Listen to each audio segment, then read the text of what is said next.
Hey everybody, Don and Karen again. We are going for a little bike ride on a rail trail. This is the Concord Claremont Trail, and it's a little unique in rail trails in that ATVs are also allowed to use this rail trail, which is not really a problem. I mean, we ran into some last weekend. Everybody's very respectable. Very respectful. I don't know if they're respectable or not, but neither are we. So, but yeah, everybody's very respectful. And the only problem we saw was that in some places the rail trail is a little deep sand because the four-wheelers churn it up a little bit. They weren't tearing it up anywhere. But today we just drove over here in the rain, and as you see, a group of maybe 10 four-wheelers, adults and kids, just left in front of us. So hopefully the trail isn't muddy and we don't run into a lot of crap. But we're taking you on this one because there's some really cool historical features on this trail down about 4 or 5 miles. And nice scenery along the river. And nice scenery because this follows the Sugar River the whole way. And we did a section of this trail last week. We didn't post a video, but it's so nice, we thought we'd take you on it this week. So come along, we'll see, have some fun. So we are really fortunate that we live right along the Northern Rail Trail. It runs right through our town, and it's about 60 miles of rail trail. This is the Concord Claremont Rail Trail. Like I said, it's a little unique. Four-wheelers can use it, but you can see this trail's in great shape. Four-wheelers don't mess it up at all. And we should be coming to the Sugar River here pretty soon. So last week when we were riding the other section of this trail, we noticed that it's fly fishing only, at least on that 6 miles that we covered last week. And I was thinking of, getting a fly rod. I have reel and flies and stuff, and maybe trying to bike in and do a little fishing. I'll have to get with my buddy Fitzy to see. He's got a small ultralight fly rod that's like 5 or 6 feet long. Do that, because if you look, I mean, this is a beautiful, beautiful river.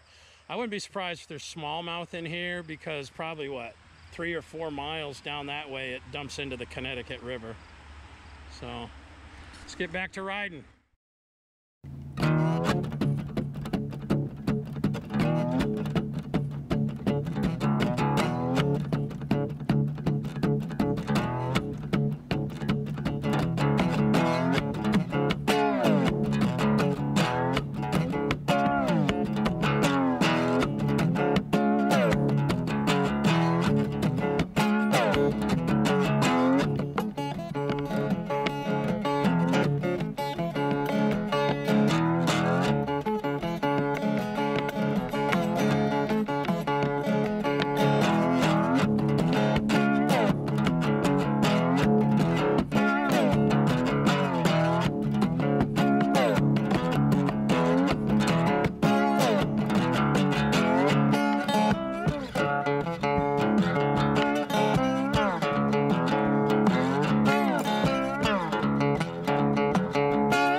Karen hit this little edge and it kind of threw her off her bike.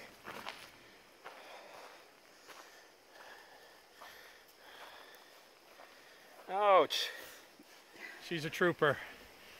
She says, oh, it's just a little dirt.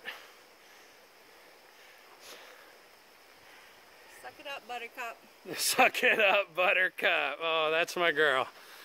All right, so what we're at, as you can see, is one of 2 covered train bridges in New Hampshire, which are 2 of only 8 still intact in the whole country. This bridge was constructed in 1906. This is part of you can see the Newberry cut over here where they cut through the hills and the granite to run this railroad track through here.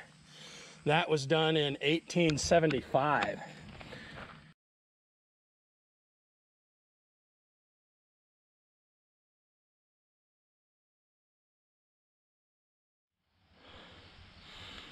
So this one is called the Pier or Chandler Station Covered Railroad Bridge, and also built in 1907. But the Pier Bridge spanning the Sugar River is the longest surviving covered railroad bridge in the nation, 217 feet long. Same gentleman designed this bridge, and it's also part of the Newberry Cut. You can see where they've cut through the mountains. You know, they call this the Granite State for good reason.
Well, here we are, standing in the Sugar River, cooling our feet.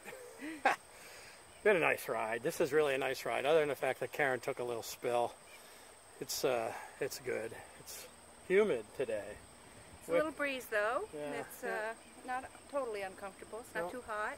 So this is an awesome part of the rail trail. I encourage everybody that likes to ride on the rail trail to give this one a shot. Really pretty, kind of some historical landmarks and good stuff. Thanks for coming along, everybody. Peace.